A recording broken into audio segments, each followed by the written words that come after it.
the border box is a very beneficial property, I mean, very beneficial value for us, and that is what we will intend to use. Because in border box, whatever width you assign to an element, that width will be used for so that width will encompass your border width, your padding width, plus your content width. Okay, so that will create a lot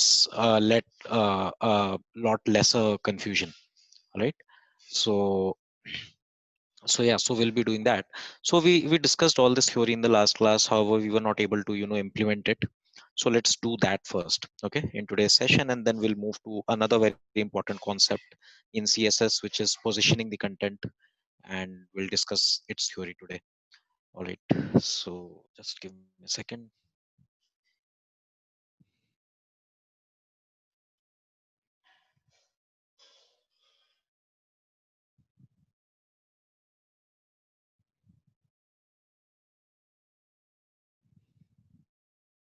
So can you see the Visual Studio Code screen?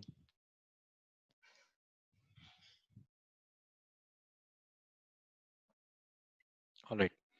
Okay. So yeah. So let's start coding a bit. So in our CSS, as you remember, all we have till now is the CSS reset that we copied from somewhere, which essentially, just resets all the default properties to 0 or to none, kind of. Okay, so that we don't have any browser specific default properties to various elements. All right. Uh, okay, and this is our HTML till now that we have created. So here is, I mean, just a recap. So here is the header section that we have, all right, which has, the logo of the website, and then it has a tagline, and then we created a navigational bar within the header section. And then we have a introduction section, which introduces the website, what it is, and places a register.html link over there. And then we have a teaser section which talks about the three most important aspects of uh, about this website, which is, who all, what is the speaker list, who all are the speakers, and then what is the schedule, how does the schedule look like, and then what is the venue. Because these are three most obvious questions someone will have. And then we have a footer section where we had a copyright symbol first, and then we added a navigational bar, the same navigational bar even to this footer section. All right. So these are various things that we have till now in our website. And let's try to create boxes for all of these. All right. Okay. So essentially what we are trying to do, with today's this thing that we discussed, in the last class about the box fundamentals of CSS, plus the positioning theory that we will read and the practical that we'll do for that.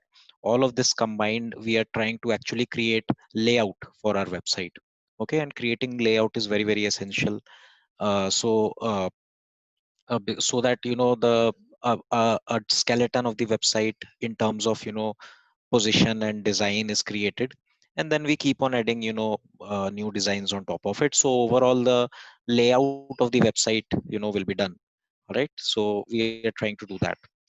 So we are going trying to go into the grid kind of a structure. So you might have heard that, okay, uh, you have to create a grid layout and what all that is. So essentially what we are trying to do is same, and you'll see how bit by bit we'll create that.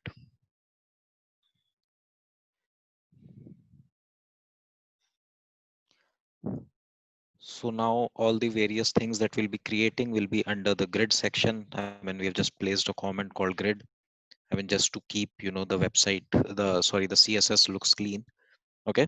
So first thing now we want to do is that for all the elements now, we want to change their box sizing property to border box, as we discussed in the last class, that how it is very, very essential. And we don't want to do it for any one particular element, but for all the elements. Okay. So first thing is, let's see how to do that. All right. Okay. Just pay attention to what I'm writing.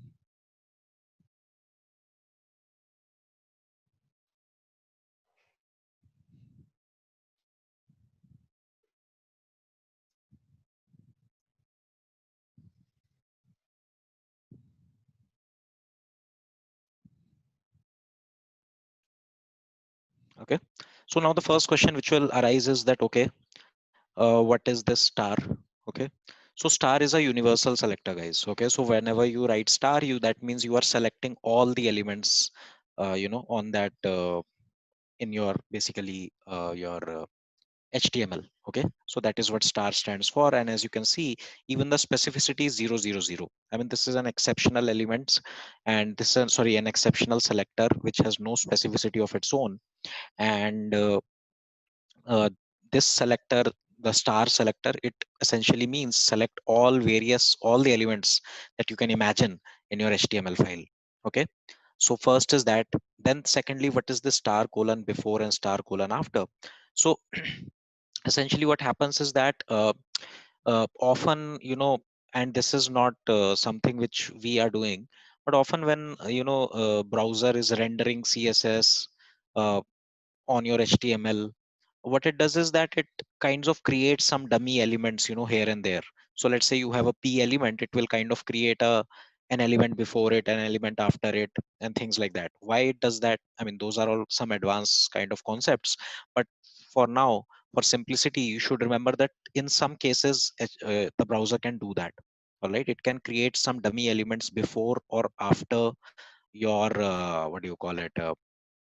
Various your various HTML elements. Okay, so we want to target those elements as well, and this is how we write star colon before means that if there is some dynamically generated element before any of our elements, okay, which browser might have generated, or if there are dynamically generated elements after our elements which the browser might have generated.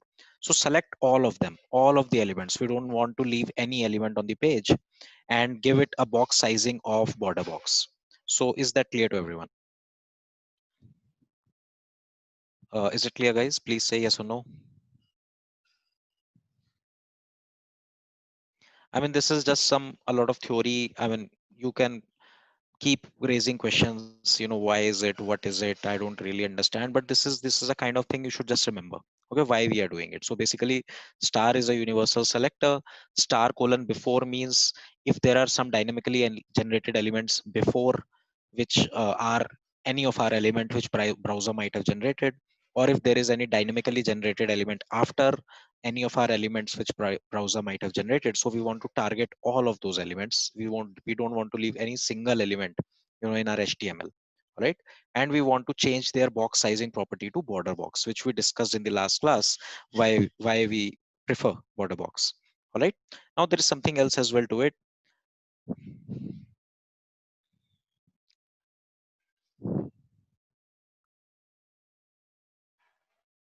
So as I told you, Sridhar, this is an advanced topic. We won't be going into detail of it. For your level, just remember that this is something that kind of happens sometime.